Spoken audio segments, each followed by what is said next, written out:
दोस्तों एक बार फिर से आप सभी का स्वागत है आपके अपने YouTube चैनल पर। और आज के इस वीडियो में हम पढ़ेंगे विश्व के प्रमुख घास के मैदान जो वीडियो मेंस की जो एग्ज़ाम है उसकी दृष्टि से महत्वपूर्ण रहने वाले हैं। और जो वीडियो प्री जो पेपर हुआ था उसकी हर शिफ्ट में 1 से 2 क्वेश्चन हैं वो विश्व के प्रमुख घास के मैदानों से आए थे। तो बिना किसी देरी के पढ़ते हैं विश्व के प्रमुख घास के मैदान। तो दोस्तों विश्व के प्रमुख घास के मैदानों को 2 भागों में बांटा गया है। एक है उष्णकटिबंधीय घास के मैदान, दूसरा है शीतोष्णकटिबंधीय घास के मैदान। अब उष्णकटिबंधीय घास के मैदान किसे कहते हैं तो दोस्तों कर्क रेखा और मकर रेखा के बीच में जो क्षेत्र आता है जिसमें जो घास पाया जाता है उसे कहते हैं उष्णकटिबंधीय घास के मैदान। घास के मैदान यानी जो कर्क रेखा और मकर रेखा के बीच में ये क्षेत्र है, यानी यहाँ पे कौन सा घास पाया जाता है उष्णकटिबंधीय घास का मैदान। और इधर मकर रेखा से नीचे और इधर कर्क रेखा से ऊपर जो घास के मैदान पाए जाते हैं, यानी इधर इस क्षेत्र में और इधर क्षेत्र में, यानी कर्क रेखा से ऊपर और मकर रेखा से नीचे, इसे बोलते हैं शीतोष्ण कटिबंधीय घास के मैदान। घास के मैदान। अब देखिए दोस्तों हम बात करते हैं विश्व के प्रमुख घास के मैदानों के बारे में।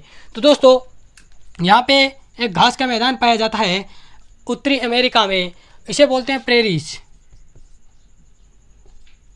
प्रेरीज यानी प्रेरीज घास के मैदान। अब दोस्तों आप देख सकते हैं कि ये प्रेरीज घास का मैदान है वो उष्णकटिबंधीय है या शीतोष्ण कटिबंधीय है। तो जो प्रेरीज घास है वो क्या है शीतोष्ण कटिबंधीय, क्योंकि ये कर्क रेखा से ऊपर है तो ये अपने आप ही शीतोष्ण कटिबंधीय घास के मैदानों में आ गया। तो यानी उत्तरी अमेरिका का प्रमुख घास के मैदान है वो प्रेरीज है।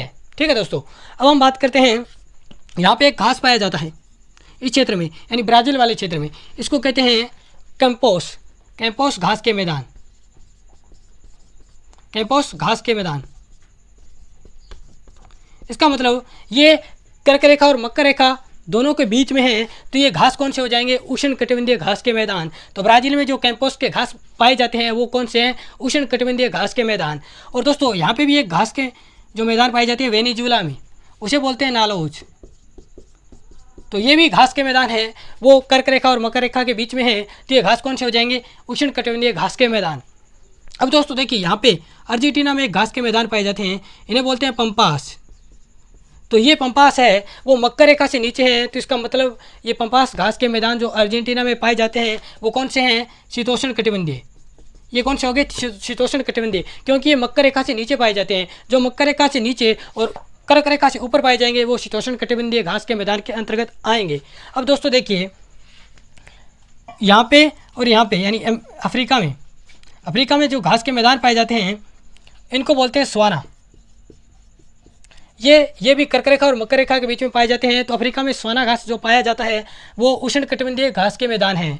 इसके अलावा अफ्रीका में यहाँ पे पाए जाते हैं मकर रेखा के नीचे जस्ट यहाँ पे एक घास का मैदान पाया जाता है जो दक्षिण अफ्रीका देश में पड़ता है। यहाँ पे एक देश है दक्षिण अफ्रीका, वहाँ पे एक घास का मैदान पाया जाता है, उसका नाम है वेल्डस।